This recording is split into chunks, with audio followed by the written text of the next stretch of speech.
Sahabat GKI, orang-orang yang diberikan karunia terkadang bersikap, bertindak, dan menampilkan diri begitu rupa sehingga orang-orang yang ada di sekitar mereka atau orang-orang yang mereka layani lebih terpusat, terfokus, dan kagum pada mereka daripada kepada Allah, sumber segala karunia. Para pejabat atau para pemimpin yang diberikan karunia untuk memimpin tampil begitu rupa sehingga para pengikut atau bawahan mereka taat dan bergantung begitu rupa kepada mereka dan bukan kepada Allah yang memberikan kepemimpinan atau kuasa itu. Orang-orang yang diberikan karunia untuk menyembuhkan, mengiklankan diri begitu rupa di koran-koran, di radio, di televisi, di berbagai media yang lain. Sehingga orang-orang yang sakit mencari dan bergantung kepada mereka dan tidak mencari dan bergantung kepada Allah yang sesungguhnya sang pemberi kesembuhan itu. Sahabat GKI, Daniel pun sesungguhnya punya peluang untuk menjadi pusat perhatian, menjadi orang yang dicari-cari, yang dikagumi. Bayangkan, raja yang sedang gundah hatinya karena tidak seorang pun dari cerdik pandai dan para bijak di negerinya yang dapat menyibak makna mimpinya. Di sisi lain, Tuhan telah mengaruniakan kepada Daniel kemampuan untuk mengetahui dan memberi makna mimpi dari Raja Nebukadnezar itu. Daniel tentu saja dapat bersikap begitu rupa sehingga Raja Nebukadnezar akan menjadi kagum kepadanya. Tetapi Daniel berbeda, tidak seperti itu. Ia tak mengagungkan dirinya. Ia memberikan kemuliaan hanya kepada Tuhan yang memang pantas menerima segala kemuliaan dan hormat. Daniel berkata, rahasia yang ditanyakan oleh tuanku raja tidaklah dapat diberitahukan kepada raja oleh orang bijaksana, ahli jampi, orang berilmu, atau ahli nujum. Tetapi di sorga ada Allah yang menyingkapkan rahasia-rahasia. Ia telah memberitahukan kepada tuanku Raja Nebukadnezar apa yang akan terjadi di hari-hari yang akan datang.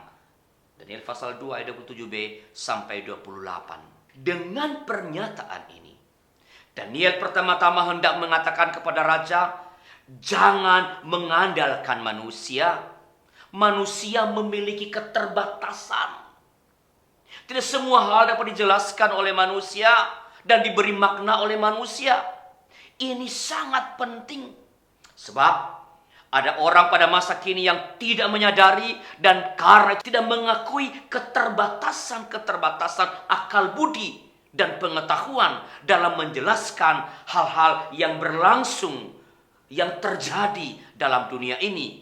Dan sebaliknya malah merasa bahwa semua dapat dijelaskan. Segala sesuatu dapat dijelaskan. Dan celakanya, apa yang dapat ia atau mereka jelaskan itu diklaim sebagai kebenaran. Dan sebaliknya, yang tidak dapat mereka jelaskan atau mereka mengerti, yang melampaui akal budi, dan karena itu tidak dapat dijelaskan, mereka sebut sebagai omong kosong, tahayul, dongeng, dan lain-lain yang sejenis. Sahabat GKI, kita, saudara dan saya, pantas mewaspadai arogansi semacam ini. Hal kedua yang hendak dikatakan Daniel, dan ini sangat penting, adalah jangan congkak. Jangan mengagungkan diri. Daniel, sebagaimana saya mengatakan tadi, punya peluang untuk mengagungkan diri. Ia dapat menepuk dada. Sebab bukankah ia kini mengetahui dan dapat menjelaskan yang tak dapat dijelaskan oleh siapapun di negeri Babel. Namun, Daniel tidak memilih sikap itu. Ia tidak melakukan manipulasi seolah-olah dirinya sendirilah yang memiliki pengetahuan itu. Daniel dengan tegas mengatakan, tetapi di sorga ada Allah. Bukan aku, tetapi Allah lah yang maha mengetahui. Allah lah sumber segala pengetahuan.